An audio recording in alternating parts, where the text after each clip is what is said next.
Are you looking for a place to meet like-minded people? Perhaps Yes, you're we a are. light worker looking for a safe place to share your thoughts and services. We've got a place for you. IntuiTalks.com. Join for free, post updates, blogs, create and join groups via website or radio or class package. The possibilities are endless. Join the all-spiritual, all-under-one-roof network, www.IntuiTalks.com. Beautiful. Thank you very much, Jenny, for that wonderful introduction. Voices from the Past today. We are looking at the Egyptian Book of the Dead. I'm Dorothy-holder, and you're with Energy-therapies. Now, the reason I say that is I've had a few messages over the week saying, you never say how to get in touch with you. So, all right. So it's www.energy-therapies.intuitalks.com for my shows. If you want extensive information about my programs, then just go to energy-therapies.co, not .com, not .co.nz, just .co. So that takes care of that. But you can come to IntuiTalks to check out archive shows on demand. You can, oopsie. I've got to stop doing that. Are you looking for a place to meet like-minded people? Perhaps you're a light worker looking for a safe place to share your thoughts and services. You watch me fix it. We've got a place for you. IntuiTalks.com. Join for free, post updates, blogs. Might as well listen to it again, right? Website or radio or class package. The possibilities are endless. And that's a good spot to finish the second time round. Sorry about that, chiefs and chiefettes. What happens is if you click close on the player, it just plays it again. And it's like, and I really mean to exit it, but that's your lot. So here we go. Welcome, Gigi. Welcome, everybody, to today's show. Now, the Egyptian Book of the Dead is of particular interest to me. I think it is amazing. Now, the pictures that you're going to look at here are actually from the Book of the Dead, and I need you to understand at the start that there are a lot of them. There's not just one, and they're not necessarily the same. So we'll talk about that, but this is an original piece. It's an original, this is what it looks like, and away we go. Because it's a collection of spells, essentially. It's one of those things that really has engendered a lot of interest from occultists because of the word spells, I suppose. Because, like the Tibetan Book of the Dead, they've taken on that name, which is more recent. It never used to be called that, the Book of the Dead. But, of course, it is what it is. And it's not occult and it's not dark and gloomy, but it is exciting and interesting. And a lot, and I do mean a lot of modern spiritual belief comes from this book or books like it, or the beliefs as they've been handed down and resurfaced. So I find that really the fascinating aspect of doing both the Keepers of the Light now as well as this type of series is looking at and finding those correlations between ancient, not just beliefs. They lived this. It wasn't for them a convenience. It wasn't for them a pseudo-psychological drama. It wasn't for them salvation. This is what you did with life to achieve the best that you could achieve. And that's where it really comes down to the nutshell here. It was to get the very best out of the afterlife, and that's what the Book of the Dead is really about. It was to enable the soul, or the soul of the deceased, to navigate the afterlife, and that's about where the similarity of the Book of the Dead, the Tibetan book and the Egyptian book finishes, but it can't be ignored that they both had one thousands of years ago. They were very focused on the afterlife. You can actually go back. I've got a link in here, and you can have a look at the Keepers of the Light, the Tibetan Book of the Dead. It's what actually gave me the idea for this series, because I realized it probably should have been somewhere else, but that's all we have, because it wasn't its own religion. It wasn't its own organization or secret group. It was a document, really. This title was given to the work by Western scholars, actually, the Book of the Dead. The actual title would translate as Spells for Going Forth by Day. There you go. So that's actually the name of the Egyptian Book of the Dead, Spells Going Forth by Day. Although the work is often referred to as an ancient Egyptian Bible, it's not really anything of the sort. But like the Bible, there was a whole lot of different texts that were brought together a lot later, much later, well after they were written. It was never a publication, so it was never, like the Tibetan Book of the Dead was formalized. That means it was standardized. That meant they were all the same. This one wasn't. It was very personalized. A person had a spell that go forth by day book made specifically for them. So there would be similarities, but there would also be differences, and that's noticeable throughout them. So when we look at all of the spells and the complete compilation, most people would not have had all of it. They would have had some of it. But the ever-practical Egyptians weren't going to ignore, the common things in common day life. So it was one of those fantastic things. So I just wanted to get that out of the way. I've personally never heard of anybody refer to it as the Egyptian Bible, but I have seen articles which listed as such. And it's like, go read it. Go have a look at it. It's available online. You can go get the PDF. You can go to the museums. There is so much material around this. There's not really a lot of excuses for misrepresenting it. It was never codified at all. So with that, expect to see differences in different versions. And some of the well-known versions are actually listed, and I've got a picture or two to show you there. They're actually named for whence they came, or for who they were written, I should say, to be more accurate.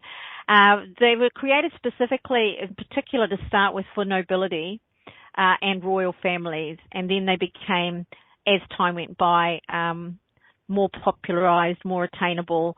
I suppose you can only make so much money off the royalty, and as time goes by, they were looking for a way. I'm sure the scribes, the people that wrote this, that, how long would it take them to put out one sheet of something like that? So pretty amazing. The copies of the Book of the Dead that first came to the attention of the Western world was really due to scholars in the 19th century, so quite late when it was sort of put out there in the Western world. Grave robbers actually found rolls of papyrus with mummies and called them the Book of Dead Men. Okay, and these titles did not refer to the contents of the scrolls because the robbers couldn't actually read them, but they instead referred to the fact that the books belonged to dead men. So if you want to call it the Book of the Dead, we are talking about that. These books belong to the person who died, not to the living, and was buried with that person. So you understand that. There was a man, his name was Carl Richard Leppius, and he was the first man to translate a complete manuscript of the Book of the Dead in modern times in 1846.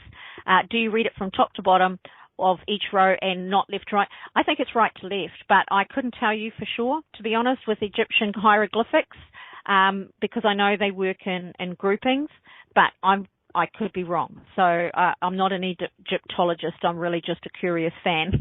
So since I've never tried to read one and don't know how, there is an amazing documentary within the last 10 years, I'm pretty sure it was. I've actually written this down to be probably my final show, is how to read hieroglyphics, and they've discovered this whole new technique for reading them that has blown the community out of the water because it alters the meaning of most traditionally referenced texts. That means the texts that have been transcribed already and that are in the encyclopedias and that are in schools are not necessarily right. In fact, quite often actually wrong. And this young man developed a new system, a computerized system, of course, and entered all this information in. And this is where computers have really come into their own, I think, for this type of work. It takes away a person's belief and ability. It pulls the understanding of everybody, but also it creates patterns and finds patterns that a man on his own or even a group of men couldn't see or couldn't find over 40,000 manuscripts, say. So it's quite enlightening. So I was thinking of making that the last show for the Voices of the Past, and how it's still not all completely out there for us, that it's still being developed. So 1846 was when this was translated, and Carl established a numbering system used to distinguish the chapters or spells that we look at it for today. So each chapter is a spell, and each spell has a specific purpose, which is pretty cool.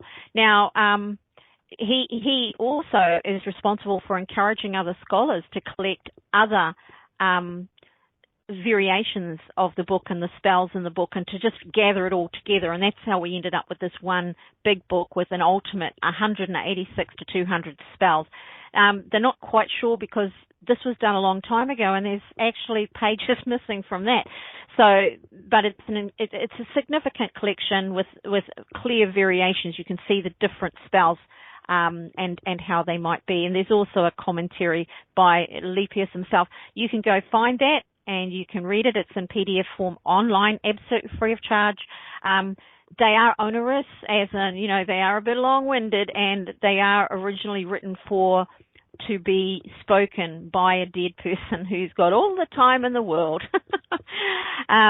When we move to slide 3 here, you get to have a look at this slide, and this picture in particular is a detail from the Book of the Dead of Anaru from Thebes. So this is a particular man's Book of the Dead, if you like, his personal book. Third intermediate period, that's the 21st dynasty, which was written, this piece of paper here, that papyrus you're looking at, 1070 to 946 BCE, and is held in the Egyptian Museum of Turin. And to me, every time I look at something that's that old and that has such a clear representation, this is for one man, for his life, the effort and the work, and this is just one page. You can see where it gets folded in the middle. It gets folded, but they're rolled like scrolls. They're folded, however it might go. So the afterlife was considered to be a continuation of life, really, and not just a continuation of life, by the way, a continuation of life on Earth. So in the Egyptian mind, you transitioned. You weren't so much looking for rebirth. You were living your life again, or you were living the next stage of your life, but you weren't here doing it. And I find that a fascinating concept, because nothing quite adheres to that now. We've got this ongoing existence of the soul criteria for heaven, if you like. And that's where you go and you sit amongst the angels, hang out with God, whatever. There's no real idea of what you may or may not do, but you continue to exist. Then we've got the reincarnation idea, where you spend a bit of time in some kind of in-between space, then you pop back to Earth and have another go at it, And then, of course, you've got this idea, which is really quite structured, and it is that you walk on into a whole new life, essentially. But it's the life is the afterlife. It's not considered a rebirth. Fantastic. Ramona says, I wonder if the skin color is telling of the status of the individual. It's possible, but you realize that in the North African and Egyptian places, that there were people of multiple nationalities, and the same for India too, all on that same continent. The mixing and mingle, and we'll get into that too, because there are a number of languages. And you see this in all of these shows that I'm talking about, the Keepers of the Light, and I'm talking about the Voices from the Past. All of these shows, you'll hear me speaking about these ancient scripts that are written in Latin, they're written in Greek, Latin being the most recent, they're written in Sanskrit, Sumerian texts, and you'll have one whole book written in a number of different languages. So there was a lot of integration, but also they were more multilingual than we are today, I believe. We tend to only adopt the languages we have to adopt, whereas the people that were doing this kind of work seem to have a multiple array of learning of different languages at their disposal, but they also did it. But I think too, we had that idea back then, not so much an idea, we had a reality where a scribe was a scribe. That's what he did for a living. He didn't do anything else. He just wrote things down, and he just wrote things down for a reason. He wasn't writing a book. He wasn't doing it as we would today for entertainment. He was writing it down for a particular purpose. It was to be used by somebody, or it was to record something for posterity. So quite a fascinating thing. So this particular thing is at the moment you're looking at, it's over 3,000 years old, what we're looking at right there. And we've got these wonderful stories, giving money to the ferryman. This is where it comes from, by the way. It doesn't come from anything Celtic or more recent. It comes from way back in early Egyptian times. There was a belief there that you crossed the Lily Lake. So I'll read it in order, otherwise we'll get a little bit confused. But after one's passed through various difficulties in judgment, which you do, we all have that going, The judgments are in here as well, please note. And again, this may even predate the Enochian writings, which predate the Bible, which is interesting. Having said all of that, we're talking not the Western Bible we know. We should always remember that we're talking about the Torah. We're talking about the Tanakh. We're talking about the Jewish Bibles. We are talking about those Bibles where Western Bible came a very long time later with its alterations, etc. So here we go. So you pass judgment into the hall of truth, and then a paradise is which a perfect reflection of one's life on earth. So essentially what we're talking about here is once you go through these challenges, once you work your way through them, which has a similarity to the Tibetan Book of the Dead, you find yourself in the same life as you're living now. So look around you, everybody. The same life that you're living now, only it's perfect. It's lost all of the negatives, all of the things. And find it interesting because they're talking about then when you go into this afterlife, you've got a chance to get rid of all of that stuff and make your life exactly as you would want it to be. There's no real description of what you get to do or why you would do that. Having said that, it's no different to living your life now. Does there have to be a why? And in the afterlife, there is no, presumably, end date. You know, we don't have that 70 to 150 years to work it out. And I say 150 because you go back far enough, blah, blah. There are, centurions out there. After the soul has put itself into this paradise, that being the paradise, which reflects the idea, more modern idea of a heaven, doesn't it? It does reflect the idea that there's this paradise that we go to, which is different, very different in its belief to the Buddhists and the reincarnation theorists, which is you get through that so that you can come back, pretty much, or you go and join the gods, and then there's no real talk about what that could mean. But you're not meant to want to join the gods in the reincarnation theories. You're meant to not want that at all. That's egotism. The gods are the gods. You'll never be one of those. It's very fascinating little differences that we have there. But once you cross over the Lily Lake, I love it even. Lily Lake. Who wouldn't want to cross a Lily Lake? I want to cross a Lily Lake. To rest in the field of reeds, and of course there's a ferryman that you have to pay homage to get there. In order to reach the paradise, you need to know first where to go, how to address certain gods, what to say at certain times, and how to comport oneself in the land of the dead. Of course, I'd swear it'd be all over for me, which is why one would find an afterlife manual extremely useful. And wouldn't you? We all talk about we don't have a book of life or a manual for life. We don't have a manual for women and men. We don't have a manual for raising kids. But here the Egyptians have thought of everything. They've got a manual for the afterlife. So that way you know exactly what you're doing. And you can get yourself where you need to go. The Book of the Dead that originated from concepts depicted in tomb paintings and inscriptions from as early as the 3rd dynasty. So we go all the way back to 2,670 years before the current era. So that's before the death of Christ, by the way, before the current era. So if you're talking about that, then add the 2,000 years since. We're talking nearly 5,000 years ago, right? A really goodly time that this idea was able to be seen, not necessarily when it originated. So we need to understand that we can only find it because it's was written on tombstones and tomb paintings. So that's part of this whole series, which we'll talk about.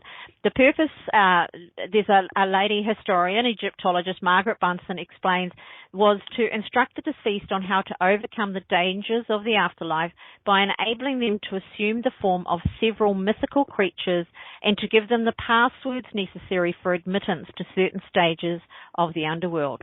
They also served, however, to provide the soul with foreknowledge of what could be expected at every stage.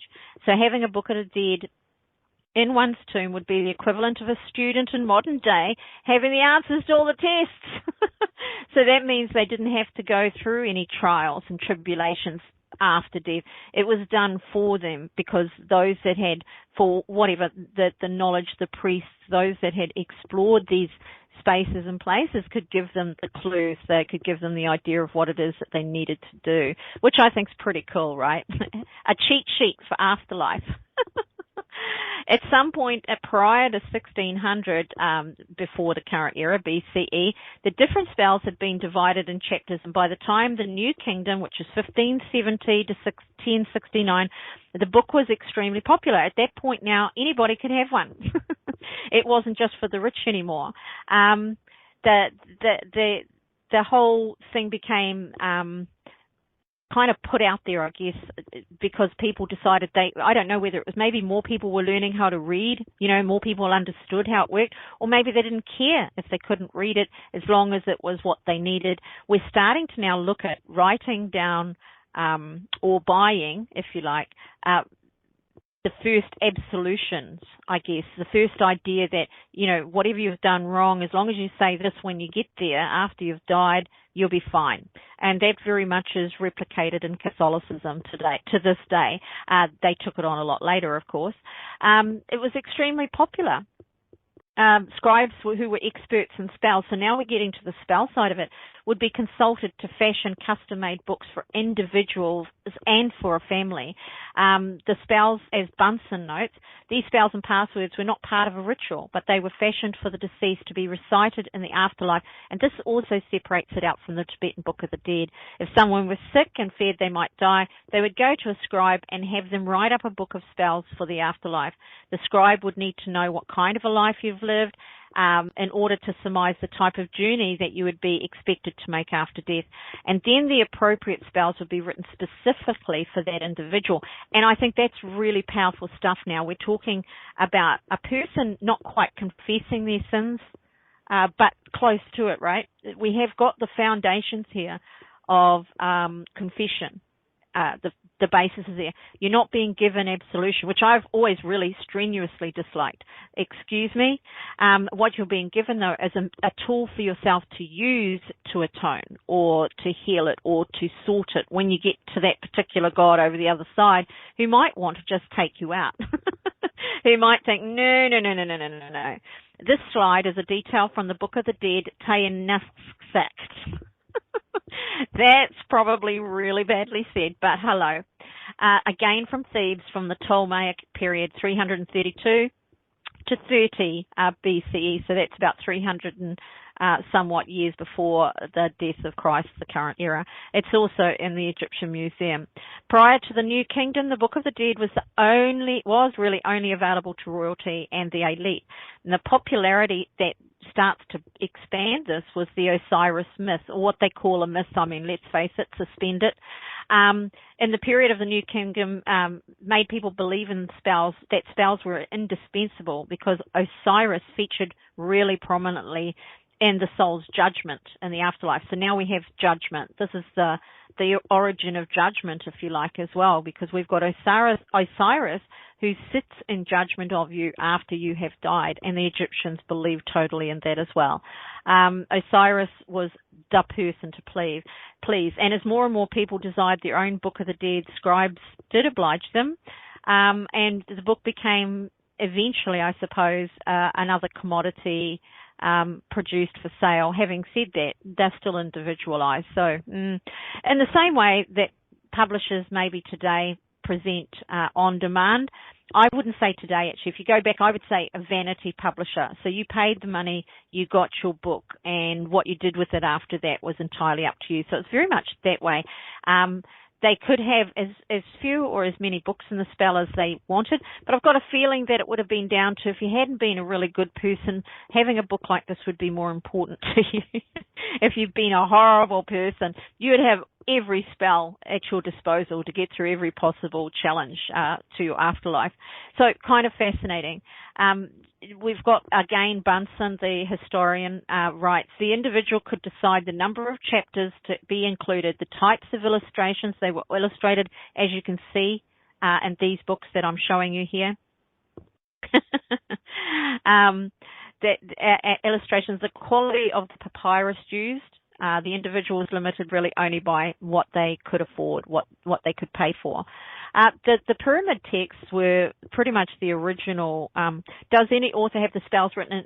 Yes, it's written in English. You can go to put in the Egyptian Book of the Dead, or you can put in what I said initially was the spells to go forth by day, and you can then.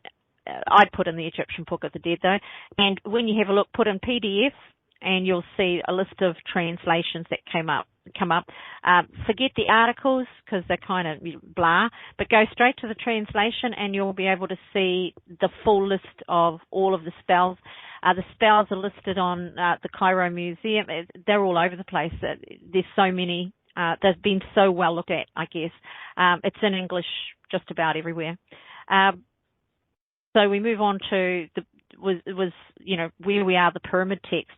Now the pyramid texts are interesting because they are when it first comes to light, I suppose, that there's this multiple layer of different ways that you can have this presented for you. So the pyramid texts are actually in the pyramids of some of the old kingdom pharaohs. So we're going way back. The oldest copy is in the tomb of the 6th dynasty pharaoh Unas. These texts contained essential information for the pharaoh's survival and care in the afterlife. And the pyramid texts identified the king with Osiris and Ra and described them as honored by Osiris. So he's saying we're buddies. So there's this kind of salesmanship going with this for the dead, on behalf of the dead. These texts stated that his connection to Osiris would allow for the fulfillment of his needs in the afterlife, and during the period only the pharaoh could have had texts carved into his tomb that would ensure him a good place in the afterlife. So nobody else has really got that clout, But I could imagine too, this is the pharaoh, so if you're the scribe, you're gonna write the best possible stuff you can for him, aren't you? The coffin texts are something that we are fairly familiar with, I guess. They were first compiled during the Middle Kingdom. This is another period. This is what they look like, and they find them on the actual coffins. And they were written from the 18th to the 21st dynasties. Some of these texts were papyrus rolls that could be 50 to 100 feet long, right? So if they're 50 to 100 feet long, you've been a bad, bad, bad person. Is the name of our daughter's cat. Nice. Sits in judgment too. I bet that cat just looks at you with judgment in her eyes, his eyes. The text being that like the priests would carve or paint portions of these texts on coffins and furniture. So you'd have the papyrus, and then you would have parts of it on the coffin or the furniture that's in the tomb, as well as on the actual coffin. Each spell of the coffin text received its own title, but there was no set arrangement established by the priests. Priests placed amulets carved with portions of the coffin, and we discussed on Witches' Breeches that amulets are purposely for protection, while talisman can be protection or to attract something. So the amulets were there, and text in certain places on the body to ensure the soul's well-being.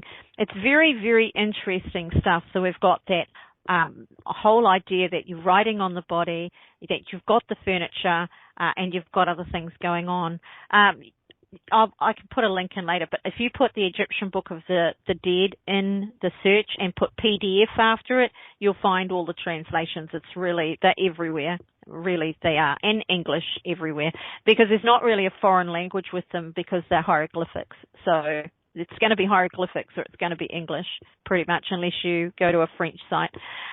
Then you've got the Sate compilation, which is a little bit different again. And this was first developed in the 26th dynasty, and it continued in use until the end of the Ptolemaic period, and this is when everybody started to get it done. Wider portions of the population used these texts and included portions of the pyramid and coffin text, so they would go around and gather the things that they liked, I guess. And they standardized the order and number of spells in the Book of the Dead. So this comes later, of course, from the original. Priests designed spells to protect the dead or to guide them through the tuat, which pass the different obstacles on the journey. Most of the extant copies of the Book of the Dead are unique in their choice of spells and order, and that's all that's going to happen for you when you go find them and you go and look at them. then you will also see that they're not all the same, not because somebody's mistranslated it, but because they are actually different. And there are a number of original versions that are available in the world today in various museums. So kind of cool, bearing in mind that they were for the individual.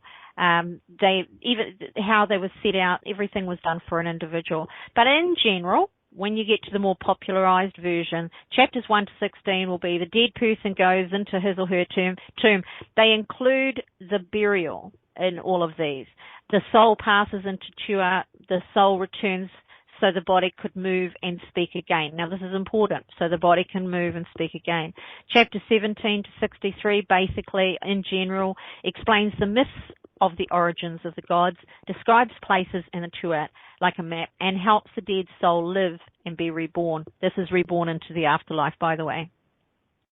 Chapters 64 to 129, the dead soul travels the sky in the sunboat as one of the blessed dead. Soul journeys to the Tuat for the audience with Osiris at sunset. Then chapters 130, 89, and chapters being spells, these are spells, each one is a spell, tells how the dead person becomes one of the gods after her vindication before the gods. And that's a difference between Tibetan and the Tibetan. You've got no business wanting to be with or be part of the gods. In the Egyptian Book of the Dead, you're aiming to conjoin with them in some way, become part of that. It details the protective amulets and the food the dead needs, please note. Describes places in the Tuat the dead will travel through. There are other important texts. The Book of the Two-Way, which describes the underworld, is composed of canals, streams, islands, fires, and boiling water. Do you recognize any of that? Hell and brimstone stuff. The Book of Gates, describing the night journey of Osiris and the rewards and punishments for inhabitants of the underworld. And, of course, the Book of That Which Is, describing 12 sections of the underworld, and each related to an hour of the night. And, of course, the Book of Adolphus, detailing the battle between the sun god Ra and the giant serpent Apophis. So it's an amazing, interesting thing. And this is an example. This is spell 134. So when we're looking at 186 to 200 spells and you're thinking, oh, my God, it's going to be a tome. Not really. Each spell, and I noticed this too, like with the Enochian tablets, each chapter, there were 100 chapters. And each chapter, some of them were only a paragraph. So bearing in mind that these people who are handwriting these, they're hand creating them. So it's a fantastic thing. And thank you so much, Christy, for grabbing that for everybody. Here's spell 134. To be spoken over a falcon, standing with the white crown on his head, Atum, Shu, Tefnut, Geb, and Nut, Osiris and Isis, Seth and Nephthys, being drawn into ochre on a new bowl placed in the sacred bark, together with an image of his spirit, Ba, whom you wish to make worthy. It being anointed with oil, offer to them incense on the fire and roasted ducks and worship Ra.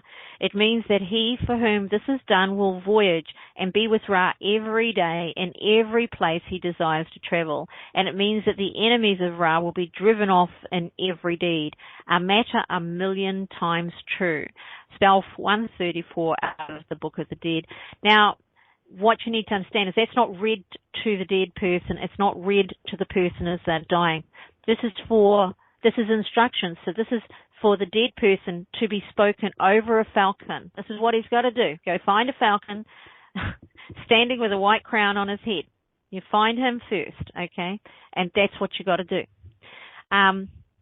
The following quote or spell gave the deceased the ability to breathe. So once you're dead, you must breathe again. So you go into this death, and then to move through the afterlife, you must breathe.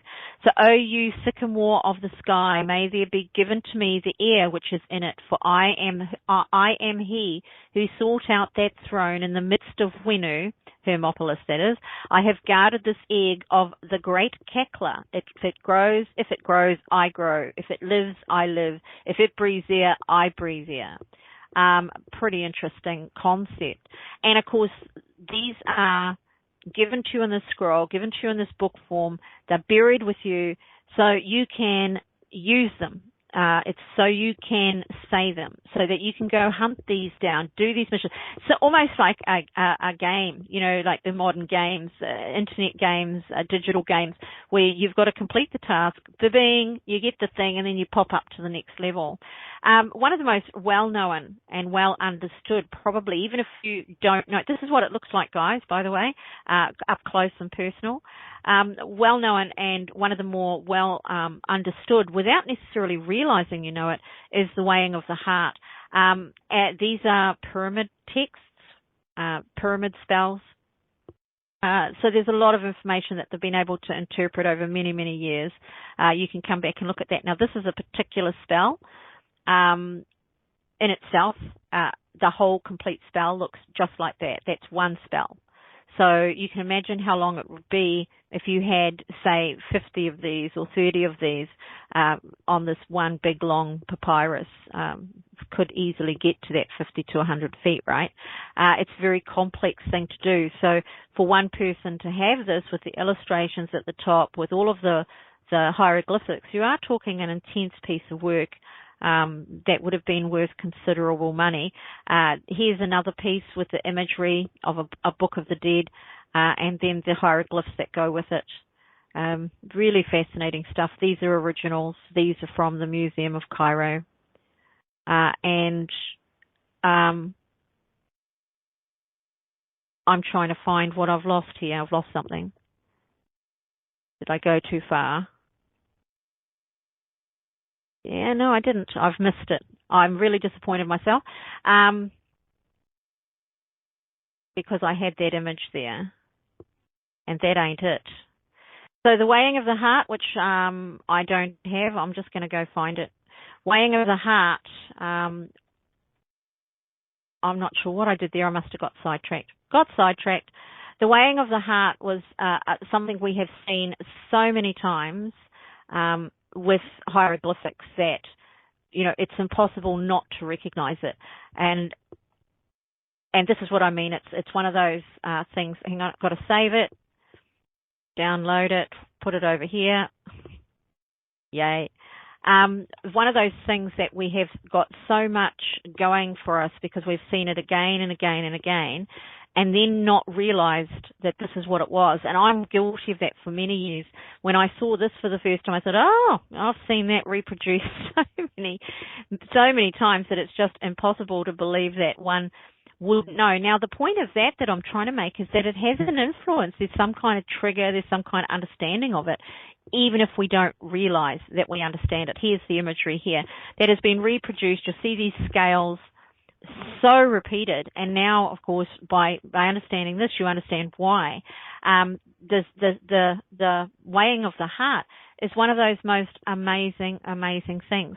When a person died, no, it's not justice, not at all. That's what we assume, but it's called literally the weighing of the heart. When a person died, they were guided by Anubis, there's the dog right there, to the Hall of Truth, also known as the Hall of Two Truths, where they would make the negative confession. Now, this is interesting to me because it's also known as the Declaration of Innocence. So this was a list, and I love this. This is a list of 42 sins the person could honestly say they had never indulged in. So out of all of the potential sins, and a sin being just doing something wrong, you need to find 42 that you didn't do, which I think is phenomenal. So this is Osiris in the chair, and of course you can see the falcon right there. There's a list of 42 sins the person could honestly say that they had never indulged in. Once the negative confession was made, Osiris, Thoth, Anubis, and the 42 judges would confer, and if the confession was accepted, the heart of the deceased was then weighed in the balance against a white feather of Ma'at, the feather of truth. If the heart was found to be lighter than the feather, the soul passed on towards paradise. If the heart was heavier than the feather, it was thrown onto the floor where it was devoured by the monster goddess Amut, and the soul would cease to exist. So it's pretty harsh judgment. So that's it, So don't confess to any sins. Don't deny any sins that you have indulged in, and try and find 42 that you haven't. Now, presumably these are all written in your book of in your book of death. Spell 125 begins with an introduction to the reader, the soul. What should be said when arriving at this hall of justice? Purging. Then the person's name. Purging, we'll say Ramona. Actually, Brian's concerned. Purging Brian of all the evil which he has done and beholding the faces of the gods. The spell then begins very clearly to telling the soul exactly what to say when meeting Osiris. So this is when you're dead, you've got this written down, and you must say to Osiris, "Hail to you, great Lord, Lord of justice. I have come to you, my Lord, that you may bring me so that I may see your beauty, for I know you, and I know your name. And I know the names of the 42 gods of those who are with you in this hall of justice." Now, you can't ignore how similar this sounds, right, to more modern belief systems. Just can't ignore it. Who live and those in the hall who live on those who live on those who cherish evil, and who gulp down their blood on that day of the reckoning of characters in the presence of Wenifer, another name for Osiris. Behold, the double son of the songstresses. Lord of truth is your name. Behold, I have come to you. I have brought you truth. I have repelled falsehood for you. I have not done falsehood against men. I have not impoverished my associates. I have done no wrong in the place of truth. I have not learnt that which is not, and so on for 42. After this prologue, the soul then speaks the negative confession and is questioned by the gods and the 42 judges. So not only do you have to say you didn't do these 42 things, but then you get questioned by the gods and 42 judges, feeling pretty small, I should imagine.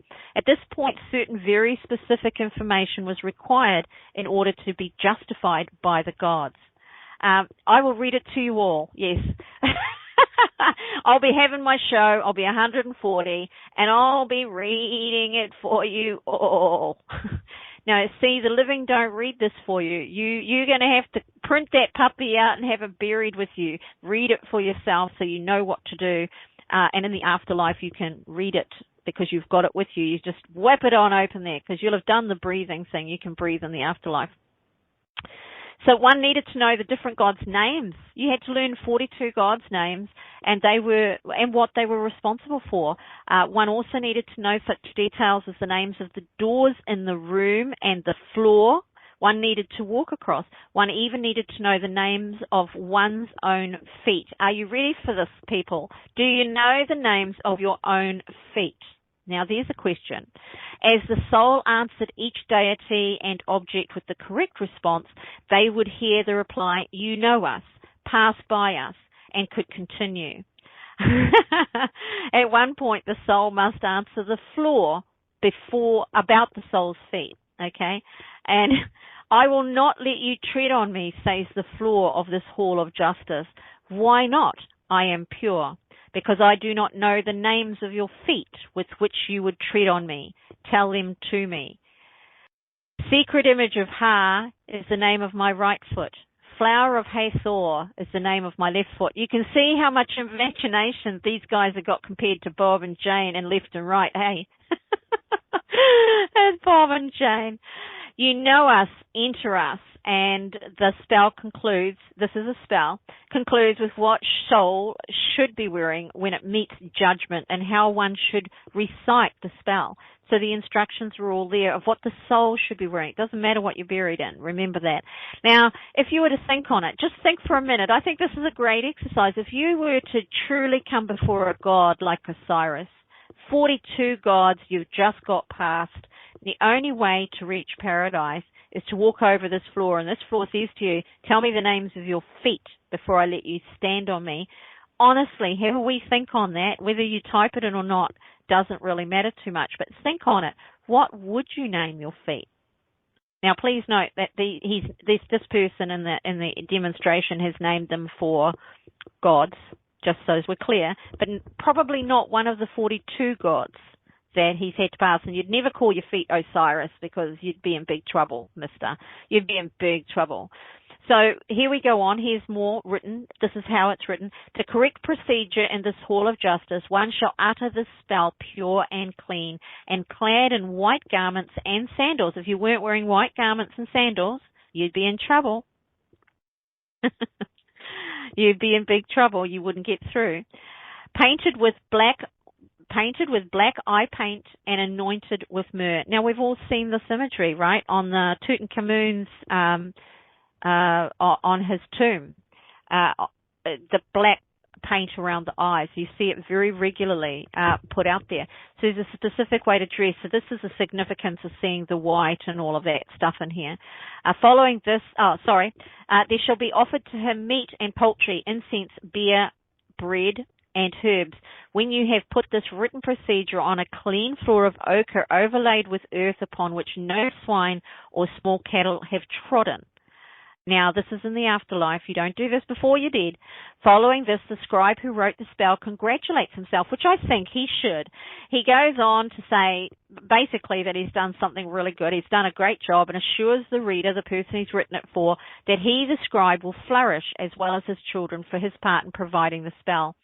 He will do well, he says, when he himself comes to judgment, and he will be ushered in with the kings of Upper Egypt and the kings of Lower Egypt, and how he shall be in the suite of Osiris, a matter of 1,000,000 times true. For providing the spell, the scribe is considered part of the inner workings of the afterlife, and so he was assured a favorable welcome in the underworld and passage on to paradise. There weren't too many got through. So, well, they didn't live the way we do, so maybe they did get through. If you were focused intensely on the afterlife, if you believed it in a way that people don't really believe it now, I think you would pay a lot more attention to it, You'd pay a lot more attention to being a good person. But they give you ways of talking to the gods for the sins you have committed, and are you repentant? So the Day of Judgment essentially is with Osiris, which much later came to mean God, in more modern renditions of a Judgment Day. It was said that Enoch was the father of Judgment Day. He was called the father of judgment, but here we are, thousands of years again earlier, seeing this judgment ideal in the Egyptian Book of the Dead, and not as a religion either, by the way. This is how you get through it, And an image would always be accompanied the written account showing a giant balanced scale with a heart on one tray and a feather of Mart on the other.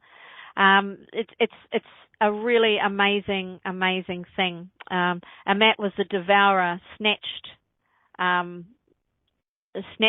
the heart off the scale, and he was the animal who had the crocodile's head, a big cat's body, and the front legs. I don't know if you've seen that or not seen that, but it's on the left here in this image, and you can go and find that. It's a very common image. The Egyptians considered the heart the most important organ in the body. They believed it was the center of emotion, memory, and thought, which is a powerful thing to believe about the heart. The Egyptians believed that Amat's consumption of a heart would cause a dead person to stop existing. That is in the afterlife. The image of the Book of the Dead showing the heart balancing against the feather of Mart guaranteed a favorable outcome. So that's why the imagery was put in there. They're showing it as balanced, and they're describing to the dead person that this is how you need it to be. Otherwise you cease to exist, which is a powerful thing. The text is so often obscure that it incorporates comments or glossies explaining the meaning of the words or offering alternatives. So the scribe would write it in, and then just in case you don't get it, there'd be sort of like a parentheses with an explanation of what that might mean. For example, it wrote, the purpose of the spell was to ensure the owner could demonstrate his knowledge of religious secrets if challenged in the afterlife. So you'd have this basic precept, and then you would have an explanation of it, so that if a god challenged you and said, do you know what this means? Do you understand the context of this? Then you could say, yes, you do, by proving that you do, which is actually reflected in confirmation, initiation ceremonies and rites all over the world, all religions. Very fascinating. The purpose of... this spell, number 335, is in of the coffin text.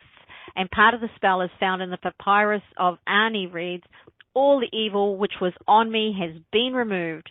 And then under it, it goes, what does this mean? It means that I was cleansed on the day of my birth in the two great and noble marshes, which are the Heracleopolis, on the day when the common folk make offerings to the great God who is therein. What are they? Eternity is the name of one, sea is the name of the other. They are the Lake Natron and the Lake Mart. So you can't just say, all of the evil is gone. You have to be able to explain why and how that happened. It's a lot. It's a lot to get through. Again, you're not learning this when you're alive, but I don't doubt you're reading all of this when you're alive so that you're well versed in it when you die. And as people start as they start chanting Bible texts and belief and hear that as they're dying in a more modern world, I don't doubt that the Book of the Dead played a big role as a person was dying, that although it wasn't read to them, they may read through it. Because it's personal, other people didn't need to see it. So it's sort of like a diary too of your wrongdoings, I guess. For the average person or even the king, the whole experience was much less certain. If one answered all of these questions correctly and had a heart lighter than the feather of truth, and if one managed to be kind to the surly divine ferryman who would row the souls across the lily lake, one could find oneself in paradise. The Egyptian field of reeds, sometimes called the field of offerings, was exactly what one had left behind in life, and once there the soul was reunited. Please note, this is too familiar to ignore as well. Reunited with lost loved ones and even beloved pets. And the belief in that in modern spirituality, forgetting religion, is so strong that it permeates religious notes, actually, where people are supposed to wander off to heaven and not care about anything but God and righteousness anymore. They're supposed to be living in bliss. There are still many people who believe that they're reunited with their family. In modern spirituality, it's a common, if not aggressive, belief that you will be reunited with the animals are waiting for you. They're over there waiting for you. And so that we have this whole family that we recreate on the other side exactly as it was here. The same everything, and I mean everything. The soul would live in an image of home that they had always known, with the exact same yard, the exact same trees, same birds, singing at evening or morning, and this would be enjoyed for eternity in the presence of the gods. You need to really think about where you're living, guys. Back in the day, in Egyptian times, people would live in the same home all their lives, and it would have been very comforting, I suppose. There were quite a number of slips and mistakes you could make, however, between arriving at the Hall of Truth and the boat ride to paradise. Please note the boat ride's after, going through the 42 gods in judgment. The Egyptians are practical because the Book of the Dead includes spells for any kind of circumstance, but it does not seem that one is guaranteed to survive these twists and turns. So you have to be honest with the scribe. You have to say to that scribe, hey, look, this is what I did. This is where I was at, man, because this is where I was at, because this is what I did. You might need to understand that I need to be resolving a few things that I did, how that's right. I'd be right here. This would be paradise right here. There's all of these potentials and possibilities. So not every detail described was included in the vision of every era of Egyptian history. So it did change a little bit. But modifications were minor in some periods, while in others the afterlife is seen as a perilous journey. So as time's gone by, it's seen as a more perilous journey, and then it comes back to maybe not so perilous anymore, getting to paradise. And then there became the belief that paradise was only a temporary state, not even the final state, although it was originally the complete state. So even this evolves over time, as belief probably should. At some points in the culture, the way to paradise was very straightforward after the soul was justified by Osiris, while in others, crocodiles might thwart the soul, or bends in the road prove dangerous, or demons appear to trick or even attack, making it impossible for you to get there. So still a powerful thing. In these cases, the soul needed these spells to survive and reach paradise, and spells included in the book titles such as for repelling a crocodile which comes to take you away, or for driving off a snake, for not being eaten by a snake in the realm of the dead, for not dying again in the realm of the dead, because if you die in the realm of the dead, you're dead, right? for being transformed into a divine falcon, for being transformed into a lotus. I mean, you can't help but think of all of these modern games where you get transformed into the very next thing. And again, if we move into the Buddhism or reincarnation style of Buddhism, you reincarnate as animals and lesser beings, the man being the pinnacle or human being the pinnacle. When you aren't so good, when you don't do so well, you reincarnate as a lesser being, and it's seen that an animal is a lesser being. Excuse me. For being transformed into a lotus, which is, of course, revered, for being transformed into a phoenix, and so forth and so forth. There's spells for all of these. They are spells. So here we also have the basis for incantation rituals, which, of course, are the standby and the basis of all Wicca, pretty much, and most magic, if not all magic. So we've got these magical components of transformation, transmutation, and alchemy, really. The spells for transformation have become known through popular allusions to the books and television and film productions, which has resulted in the misguided understanding that the Book of the Dead is some kind of magical, sort of Harry Potter-ish kind of a thing that was used for mystical rites, but it really wasn't. It was an afterlife, not a during life thing. I think that was practicality. I think that the Egyptians were very, very smart individuals. It was never used for magical transformations, that kind of thing. If it was done in the afterlife. They only worked in the afterlife. So it wasn't a sorcerer's text or a magical book per se. It's when I said earlier that it was nothing like the Tibetan Book of the Dead. The main difference, really, and of course the Bardo Thodol is the Tibetan Book of the Dead, which its name actually means great liberation through hearing. The main difference is that a person chants the Book of the Dead, the Tibetan book, to the other person up into on their death and for 21 days after they've died, never giving up on that soul. They are constantly talking to this person, reading these chapters out to them, and the dead person is thought to hear this. Whereas the Egyptian Book of the Dead, you take it with you, and you're on your own after that. Nobody's there to help you out. So it's a powerful, powerful rendition and idea of where things go. You can check out the Keepers of the Light. It's still there on IntuiTalks if you want to go and have a look at that. It's on page 2, I think, of the on-demand episode. So you go to www.energy-therapies.com, .intuitalks.com, go to my shows, and then you'll scroll down and you'll see all of the on-demand episodes, and they're listed in a few pages now. But I do take them out, but I've left the series of Keepers of the Light, the mediums, the hoaxes, and the heroes. So I've left those series in here for now, but they will eventually go, I suppose. So go check that out. Next week, we are looking at a secret library. The Mogao Caves, otherwise known as the Caves of 1,000 Buddhas, revealed some Eastern religions such as Buddhism and Hinduism. The writings and the texts, we know of them as sutras. The best known of these in the West is the Kama Sutra, but it is not the only one, and it is far from the oldest one.